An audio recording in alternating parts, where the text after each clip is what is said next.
Thank you so much for joining us online today. We so appreciate you checking out this message. We hope you enjoy it and are inspired to live more and more like Jesus Christ by His grace. If you would like to support the ministries of Rancho, you can do so at rancho.tv/giving. Set up a giving profile and a reoccurring gift. We'd sure appreciate that. Enjoy. Today's going to be a big day, I can just kind of tell, because we're going to talk directly about worry, anxieties, depressions. Does that sound like fun so far? Are we in good spot? All right. Most of us deal with these kinds of things, these anxieties of life, the heaviness of worry, and we're talking about focus this series. It's a 6-week series on focus. And Jesus today in the Sermon on the Mount is saying, hey, listen, if you are a worrier, I got a few things for you to pay attention to. So we are going to see some cool things done today. For those of us who are dealing with the stresses of life, the anxieties of life, the worries of life, and I'm talking about the stuff that is internally yours that only you know about, the stuff in your family, the stuff in your workplace, the stuff even globally. If you're carrying these stresses, anxieties, and worries, today should be a big day for you. Because Jesus says this about focus. He says, if our focus is good, everything's good. If our focus is bad, everything's bad. So this is serious stuff, right? Last week we talked about in the Sermon on the Mount, when Jesus says, when your eye is good, your whole body is filled with light. When your eye is bad, your whole body is filled with darkness. And he's talking here about focus. If we're focused on the good, our life is full of light. And so we're talking about what is this good focus Jesus has for us. Now, this idea of focus is a big deal because it determines the course of life. What we focus on determines the course of our entire life. Let me give you a little example of this. Back in ancient times, they didn't have modern navigation devices. So imagine you're on the open seas at night. To me, that is a very scary thing. And you are trying to navigate where you're going. How could you possibly know where you're going in the open seas? What's the answer? Stars. Which stars you focus on. So if you were navigating, you try to find the North Star, which shouldn't be all that hard. You find the North Star, and then depending on the degrees away from the horizon, you know where you are in terms of latitude. And then you look for Orion's belt and the far left star on Orion's belt. And then from there, you will know how far you are in terms of longitude. And you would be able to navigate just by focusing on the stars. What we focus on determines the course of our entire life. But here's the problem with focus. In many respects, it seems as though the things we focus on are entirely out of our control because things just pop into our head. Our visual focus just kind of happens. Our emotional focus just sort of happens. So are we really in control of our focus? Is our focus in our control or out of control? And here's the answer. And it's an absolute scientific fact plus a biblical fact. The answer is yes. Focus is both a little out of control, yet part of it is thoroughly in our control. So how do we navigate focus when some of it seems to be out of our control? Some of it just comes in our head and in our heart. So how do we gain control where we think there is no control in what we focus on? So let's talk about the human brain. How does the human brain focus? Well, first of all, the human brain is an absolute miracle. It is fascinating. This 3 pounds of jelly in your brain is among the greatest miracles in all of creation, no joke. It is astounding. And some people say, well, yeah, this brain is powerful like a supercomputer. Well, our brain is almost nothing like a supercomputer. I have in my pocket my entire life. This is a 5 terabyte hard drive. My entire life is on this hard drive. Every sermon I've ever preached is on this hard drive, so you know how important this is to humanity, right? Every song, 25,000 songs that I've downloaded. Yes, I have downloaded songs. I know that sounds crazy. Every picture is backed up on this hard drive. My entire family life is backed up on this hard drive. It is everything, 5 terabytes, most of it's used. And we might think that's astounding, but it's really kind of dumb. This thing just writes ones and zeros. That's all it does. It just writes ones and zeros, so it's kind of dumb. As amazing as it is for a human being's entire life to be in this little device, it's really kind of dumb just writing ones and zeros. And so this morning, I downloaded an image of a $1 bill and put it on this drive. So if I were to say, hey, drive, pull up this $1 bill image, it would come up and look like this. A pretty well perfect $1 bill, right? 100 years from now, if I plugged this into a computer and pulled up that same drive, the same ones and zeros would appear on the screen as a perfect $1 bill. But it's just pretty dumb, reading and writing in $1, ones and zeros. If I were to ask you, with this incredible miracle of a human brain, to draw a picture of a dollar, this is what you would draw.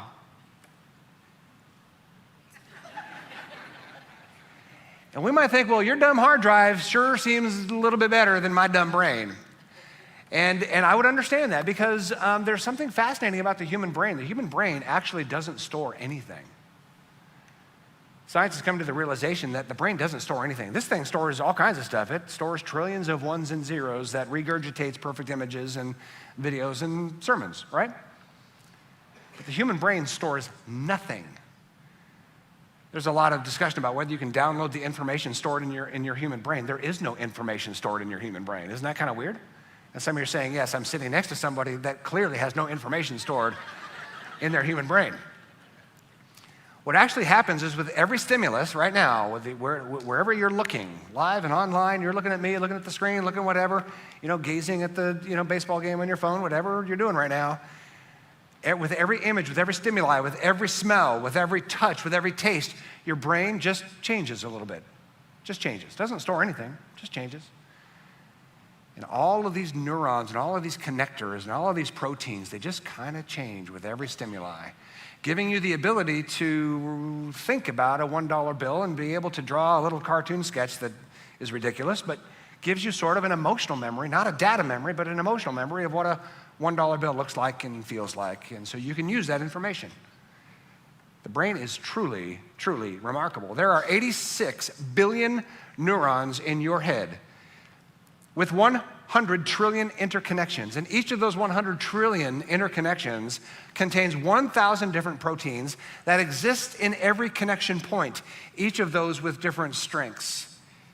And every time your brain thinks of anything or is stimulated by anything, all those things just tweak for your entire life. And here's the thing that's even weirder than that. As your brain just tweaks and shifts, doesn't store anything, but just tweaks and shifts, 95% of its work happens without you. Your consciousness is 5% of your brain's activity. The things you overtly think about are only 5% of your brain's activity. The other 95% of your brain's activity, just tweaking and tweaking and tweaking constantly, happens without your knowledge. It just happens. So if I were to throw you this hard drive, did you have to think about that? You did not have to think about that. You knew, well, maybe you did, but you didn't have to think about it. Your brain just said, some knucklehead's tossing you something, get ready. And your hands immediately went up. You didn't have to think about it. You didn't have to ponder, why is this knucklehead throwing a hard drive at my face?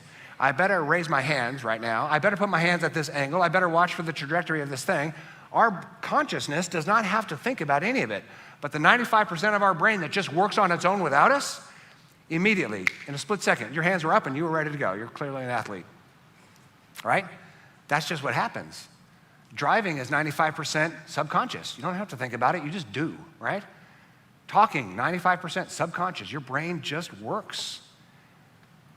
And so what happens as your brain works is it scans, always scanning. Is what is your brain scanning for? Your brain is scanning for threats. Because your brain is designed to stay alive. Your brain knows to keep this thing alive, it's got to constantly be working and constantly be churning, looking for threats. Are you a threat? Are you a threat? Is this a threat? Because if this brain's going to live and you're going to live, it has to know threats, perceive threats, process threats, and make you react to threats without even thinking about it, right? So here's the good news. As a result of all that, we are wired for worry. We are wired for worry. It's the worry part of our brain that keeps us alive. It's the worry part of our brain that says, you better not cross the street until you look both ways, right? If you didn't worry at all, you'd go, there's probably nothing in the street, and you're a goner, right? So worry keeps us alive. It keeps us looking for threats, and the brain is processing threats. We are wired for worry. Now, here's how this kind of plays out in weird ways. A couple of nights ago, I woke up at 3:46 a.m., and you know that feeling your eyes are open, and you think, it feels too early. And you look at your clock with this hopeful thing. I pray it is 5-something, but no, it's 3-something. That means it's over. That's just what it means. I wake up at 3:46 a.m., look over at the clock, and there's this weird, nagging, negative thought that just appeared. The 95% of my brain that's just churning without me, somehow in its subconsciousness said, Treadway, you're going to worry about this thing at 3:46 a.m. And honestly, it's not even a big deal. It's not even a big worry. If I told you what it was, I won't because it's totally embarrassing. It wasn't even a thing, not even a threat. But at 3:46, sure felt like a threat. And your brain's saying, worry, worry, worry. This is a threat, threat, threat. And so I'm not sleeping, not sleeping, not sleeping. And so I'm battling this, right? So how can my brain respond when it's firing off subconscious worry? Well, I'm a pretty good sleeper. Don't mean to brag, but I'm a pretty good sleeper most nights, so I don't have a pattern of waking up in the middle of the night. But I thought, you know what? I've seen the cartoons. I'm just going to count. So I started counting really slow, really slow. Got to 38 and I'm lights out, right? So that was just a little practice that as the subconscious worry fires in, maybe there's a way to bury that subconscious worry with a conscious activity. And that is essentially what Jesus is talking about here, because he's referring to these people 2,000 years ago who had a lot to worry about. These people were poor, they were peasants, they were invaded by the Roman Empire, they were essentially slaves of the Roman Empire, they were taxed to poverty, they had no hope for the future, they were victims of violence. So these people had a lot to worry about. And so Jesus in the Sermon on the Mount tells them what to do with the worry. So what do we do with the worry? Our brains are wired for worry. 95% of this churning activity happens without our consciousness and is looking for problems and pouring those problems into our thoughts and into our emotions. And so most of us live with stresses and anxieties and worries that just happen through the day because that's what our brain does. So Jesus says, what are you going to do with that worry? And he says this in Matthew 6:24. He says, to a worrying audience, no one can serve two masters. No one can serve two masters. Now, as I've heard that passage preached over and over again, it's usually sort of in a threatening tone. It's like, okay, well, no one can serve two masters. You either serve one or the other. You either serve God or money. Which is it, right? And that's kind of how this passage is presented. But that's not at all what Jesus is talking about. Jesus here is talking about worry. What are you going to put your trust in? Are you going to put your trust in the things that are the physical things around you? If that's what you're going to trust in, the physical things around you, which do include money and health and the tangible, working of this world. If you're going to put your trust in the circumstance of this world, get ready for a life full of stress. Then Jesus says, if you're going to put your trust in God and his goodness and his faithfulness and in relationships, you're going to have a life that's full of light. So he goes on to say this in the very next verse. So don't worry about everyday life. Get that? Don't worry about everyday life. Whether you have enough food and drink or enough clothes to wear.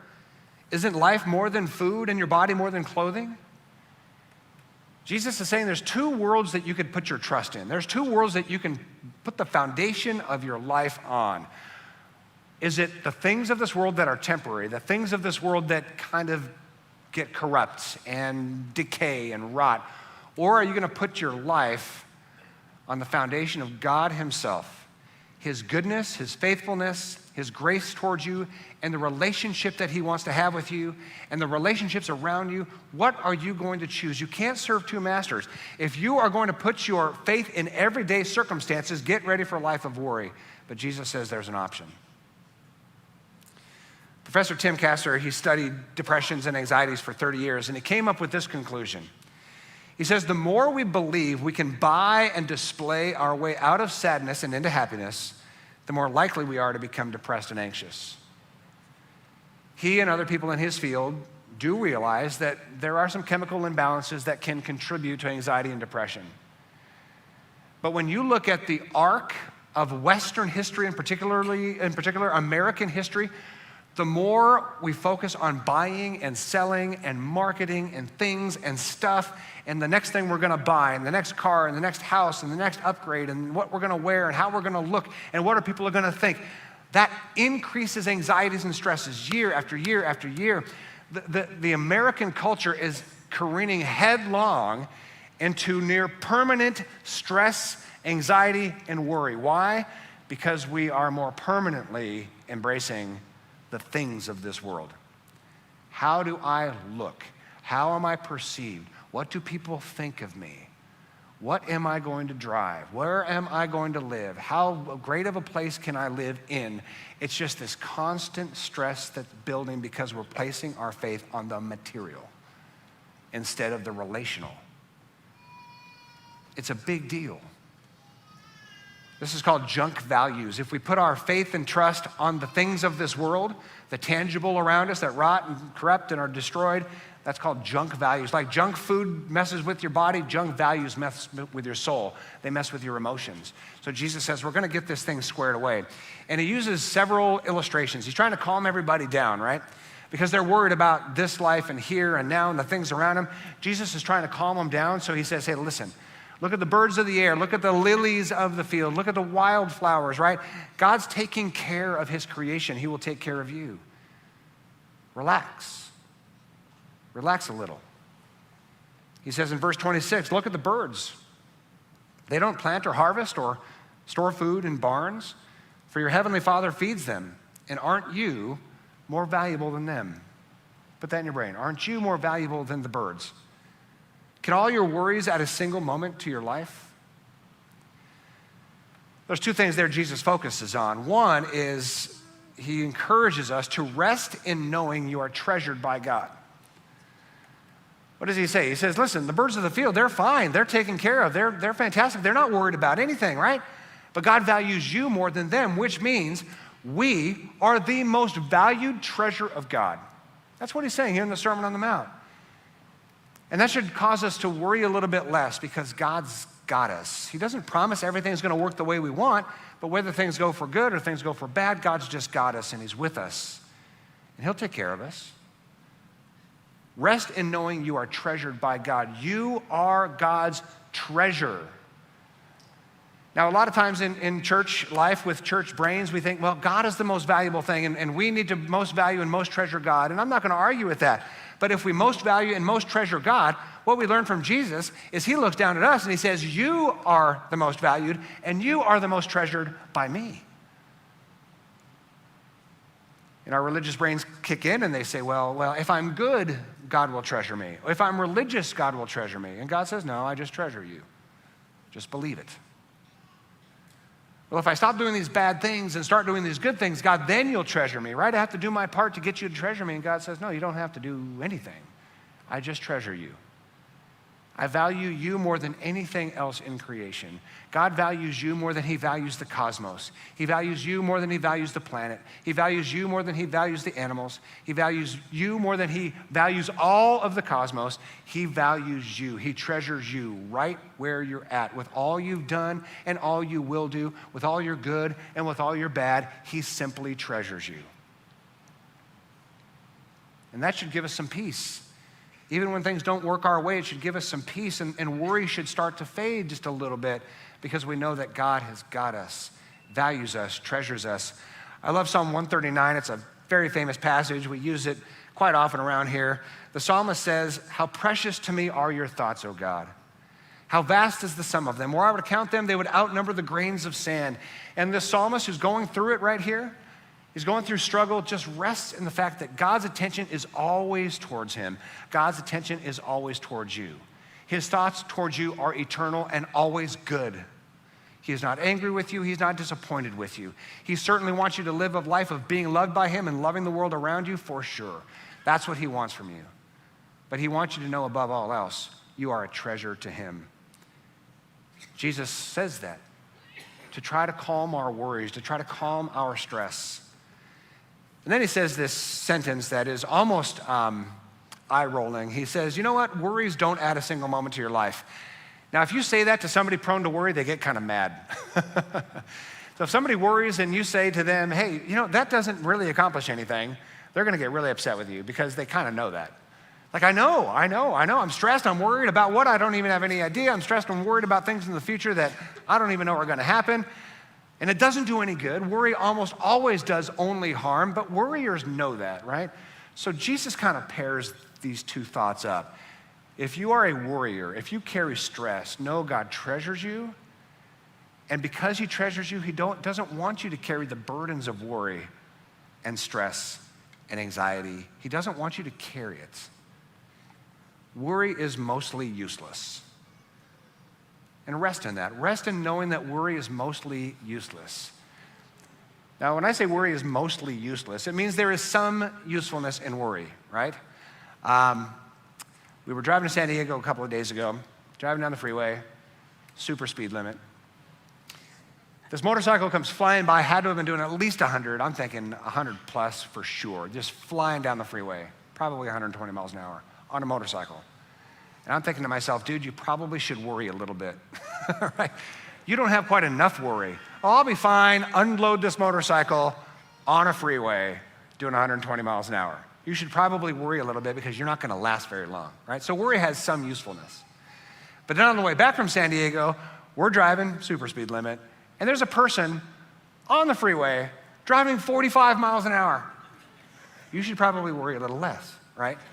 So, if you don't worry at all, you're gonna be in trouble, right? You're gonna hurt yourself or some other people. If you worry too much, you're gonna be paralyzed. So there's this kind of sweet spot, right? There's a sweet spot of saying, yes, if you care about yourself or you care about others, you're probably gonna worry, and that's probably okay. If you're a human being with a human brain, you're wired for worry because it needs to keep you alive, and that's okay. But we don't wanna be consumed by worry. We don't wanna be paralyzed by worry, and that's what Jesus is talking about here, right? Don't be mastered by worries, but instead, master your worries. Master your worries. How can we do that? Because a lot of you who are worriers, a lot of you who are carrying stresses right now, you might be saying to yourself, this sounds impossible. I can't master my worries. If 95% of my brain doesn't even involve me, it's just this thing that's working, looking for threats, and it just dumps worries and stresses into my consciousness every once in a while, how am I supposed to control 95% of my brain? Well, it is possible. It is possible. And I'm gonna tell you, it's not gonna be overnight. It takes time. Your brain is like a muscle. It has to be retrained, You don't get these guns without some work, right? You just don't, it takes work. I know that was a joke. This takes work. Your brain can be literally rewired. That's not an analogy. Brain science is saying your brain can literally be rewired.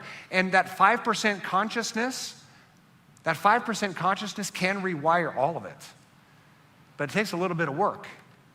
It takes a little bit of work. The Apostle Paul was dealing with his own stresses. He was ministering to both the Jewish people and the Greeks, the non-Jewish people. And they were having a heck of a time getting along. Jewish people have the Old Testament, and they're obeying the Old Testament, and the Greeks, the Roman Empire, did not have the Old Testament. They did not practice the Old Testament, but they're both trying to follow Jesus. And so here are these two totally different cultures trying to follow Jesus, and they are not getting along with each other. So Paul steps in, and Paul says, hey, listen, you guys can get along. You are at war with each other. I'm gonna teach you how to get along. And what that means is Paul stepped in the middle of their conflict, and so everybody started hating Paul, the Jews and the Gentiles. And so in 2 Corinthians chapter 10, Paul is saying, hey, listen, I'm not a big fan of anybody. Let me rephrase that. Everybody's not a big fan of me. And he was dealing with the stress of that. So here's what he says, get this. I will take captive every thought and make it obedient to Christ. Did you get that? The Jews are attacking Paul. And his mom is Jewish, so he has all the rights and privileges of a Jew. He was raised a Jew, he's a Jewish leader, and yet all the Jews are hating on him, and he's feeling this hatred towards him. He says, I'm gonna take that thought captive. I'm gonna make it obedient to Christ. The Greeks, the Romans, they're not liking Paul very much. He is, trying to ask them to respect the Jewish people, and that's not going well. So he's dealing with all of that stress, right? Because he's the full Roman citizen, having all the rights and privileges of Rome. They're hating on him. What does that feel like, right? So he's getting stress on both sides, and he says, I am gonna take every thought captive. And then he just starts declaring things. And as he starts declaring things, he's rewiring his brain to get the emotional stress and worry of his life. I mean, this guy was getting beat up. He was getting imprisoned. He was, rocks were thrown at him. He was gonna be executed by rocks. He was under threat of arrest to go to Rome, to be crucified or beheaded. I mean, this is this guy's life. You talk about stress. Let's get my stress resume compared to Paul's stress resume, and it ain't even close. And he's saying, I'm gonna take these thoughts captive. I'm gonna rewire my brain. I had an opportunity to practice this about, 7 or 8 years ago. I had a little mole go sideways here in my arm. And I went to the doctor and said, hey, this isn't looking quite right. He goes, it'll be nothing. Whenever a doctor says, it'll be nothing, I don't know, respect doctors. But then I saw it grow, and I thought, went back to the doctor, I think it's growing. Yeah, it's fine, you'll be good, It's nothing. Went back a third time. So my stress level's getting higher. I've got a family with some, skin cancer history, and so I just want to be on top of a couple things. And the third time, he says, it's probably nothing, but let's take a biopsy. Takes it, 2 days later, he calls and says, you have melanoma, which is the mother of all skin cancers, right? So I thought, okay, my anxiety went from a 2 or 3 immediately to a 7. I looked online, melanoma, it went to an 1100 out of 10. And all the thoughts, I'm dead, right? It just start pouring in. And I had to battle this stuff because your brain's looking for threats. Now you have a diagnosed threat. Some of you are dealing with this right now. Some of you have gone through this in the past. This is what your brain does. Now there's a real threat, a real diagnosed threat, and what do you do, right?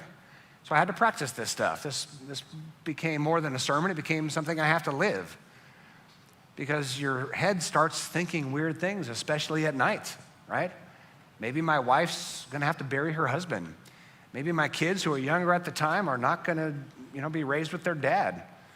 These are the things that start popping up, and you gotta wrestle with that, right? And so I had to start kind of installing different thoughts. And one of the thoughts was not that I'm gonna be okay. I never at once thought I'm gonna be okay, because maybe I wouldn't be okay. I don't wanna lie to myself. Lying to yourself is of no value. You can put happy thoughts in your brain, fantastic, but if the next doctor visit isn't so good, then what have you done? Now you've just discouraged yourself.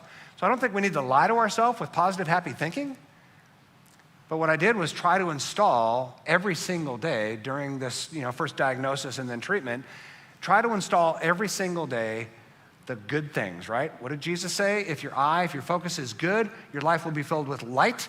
Good doesn't mean all positive, all happy all the time, because sometimes life isn't all positive, all happy all the time. So to be able to say, listen, I don't know if I'm gonna be okay or not, but I know right now I feel okay.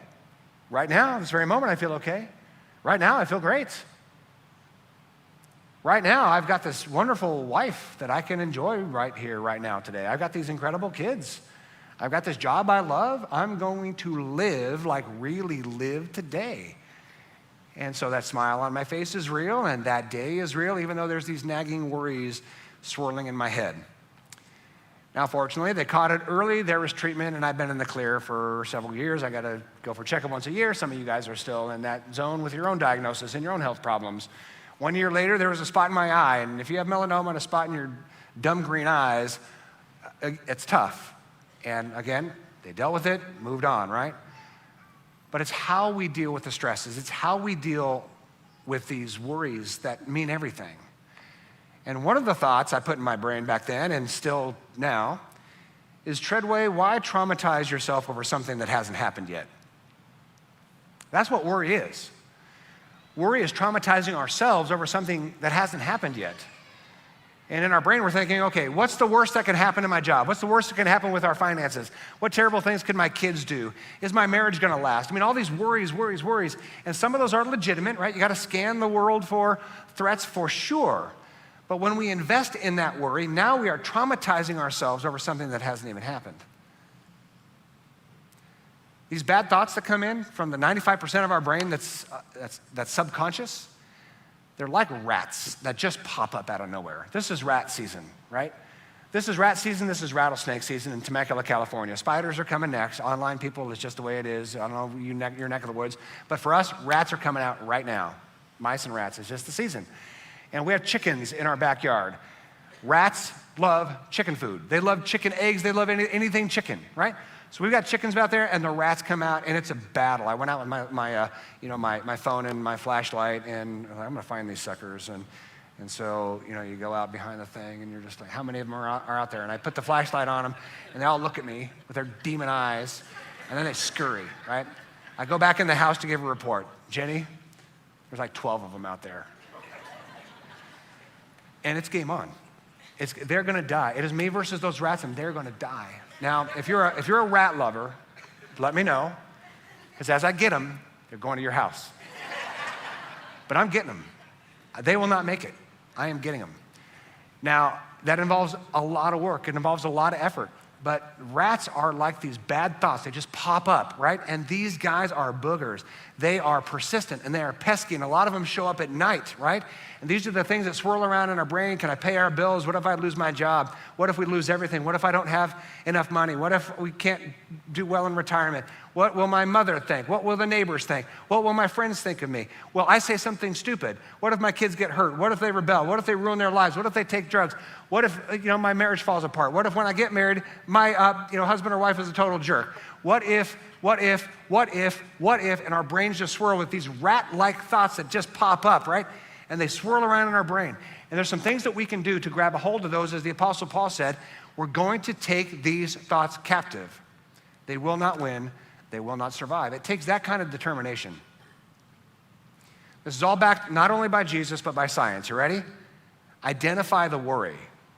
What are the rats swarming your brain? I know that's a pleasant analogy, but what are the rats of negative thoughts swarming your brain? What are you worried about right now? Just whisper to yourself. What are you worried about right now? What are the rats swirling around your brain? Your family, your finances, what people think of you, whatever. Identify that and own it. Don't just, I can't worry about it. Don't forget, own it. I mean, like stare those rats in their demon eyes. What am I worried about? Own it. Look at them back and say, listen, I'm going to trap you and I'm going to get you. You will not win. And I'm not joking around. This is cognitive therapy, by the way. Jesus talks about, really honing our minds into the good. The Apostle Paul says, I'm going to take these thoughts captive. It's cognitive therapy. So for those of you who are therapists, live or online, you know this is your everyday life. You're trying to get people to identify their negative thoughts, seize those negative thoughts, kill those negative thoughts, and replace them with something better, with something that is more positive. Replace the worry. Identify the worry, trap the worry, replace the worry. Replace the worry. 3:46 a.m. when I woke up a couple of nights ago, this random negative thought was just piercing my brain from my subconscious. I did count through it, trying to replace it. A more spiritual thing for your pastor to have done would have been to pray through it. And this is something that's also in Scripture. Sometimes when that negative thought just hits, pray, pray, pray. Someone I love deeply called having an anxiety problem. And this is what we talked this person through. Just pray, pray. I know you're having trouble breathing right now, but pray. I know these rats of negative thoughts are all in your brain right now. Just pray. Thank God right now for every single thing you're thankful for. If you get overwhelmed by worry and anxiety and the stresses of life, there's not a better thing you can do than just pray right through it. And I know that sounds cliche, and it's not. If you wake up in the middle of the night with negative thoughts, pray, God, I am thankful for this. I'm thankful for this. I thank you for your presence. I thank you for your goodness. Thank you that you never leave me. Thank you for my amazing church. Thank you for my family. Thank you for my friends. And just thank you for the roof over my head. Thank you for the food. And just thank yourself to sleep. And that is the most beautiful thing you could do, is thank yourself to sleep. And just know, as you are praying and getting yourself centered and getting your worry kind of centered and your anxieties kind of centered, you pray yourself to sleep, just know that God is over your bed like a loving Heavenly Father, and He just wants you to relax and He wants you to go to sleep praying to Him, just thanking Him for the things that you have in your life. And if we do that over and over and over again, not just in the middle of the night, but even as a part of our day, just thank God, you are good, you are kind, you are with me, you never leave me. I've got support around me, I've got my friends, I've got my family. God, there's so much to be thankful for. You will start seeing your brain change and heal from the stresses and anxieties and worries of life. It boils down to simply living in the present. Living in the present. Living in this very moment. Living with the understanding that I am not going to relive trauma that has already passed, and I am not going to live in trauma that hasn't come. I'm not going to live in the past that is gone. The only evidence of the past is this brain's memories. That's it. It's gone. I'm not going to live in the trauma that hasn't come yet. I'm not going to invent scenarios to be anxious about. God, would you give me the strength to live in the present, right here and right now? Someone who is very wise in this area said this: now is all there ever is. Now right now is all there ever is. The past is just memory, and the future is just anticipation. So cherish now. Take pleasure in now. Enjoy now. Live only in now. The past is just memory. Live only in now. The future is just anticipation. They matter, but really live now. As the band comes up, we're going to sing one final song that just nails this subject, but I also want to read to you a text from a good buddy of mine. His name is Juno, and he's a pastor friend in Orange County, and I love this guy. His life has had some tragedy. About 10 years ago, he lost his wife, Bonnie. He treasured Bonnie. They had a teenage daughter at the time. And so he's been living with the daily weight of the grief of losing his cherished Bonnie. And he sent me this text on Friday, and it so perfectly nails this sermon. It so perfectly nails this sermon, I went and redid the sermon based on the text, right? So this guy is living out what we're talking about in the most powerful and profound way I can imagine. Listen to how he handles both the stressful things of life, his relationship with God, and living in the now. Here's his text. Hey, buddy. Today would have been my 33rd anniversary. I'll not ignore my loss. I'll try to watch our wedding video before I go to bed tonight. I'll be reminded of what was, but I won't worship the past. While life is indeed different, it is still good. I'll try to focus on God's goodness and faithfulness, that I've been blessed by many incredible friends. I've been gifted with a great relationship with my daughter, with my son-in-law, and now a precious grandson. I love what I do in church, and I'm blessed to live another day. Isn't that cool? That's everything we talked about. It's this man who has lived with some tragedy, some deep tragedy and some deep loss, who understands what it's like to hold the past, but not be mastered by it. What it's like to think about the future, but not be enslaved by it. To be able to live right here, right now, in the pleasure of God's love for him, proven by the gift of Jesus Christ, who gave his very life for us, to show us how loved we are, and then to know that God is right here with him in every moment so we can enjoy today.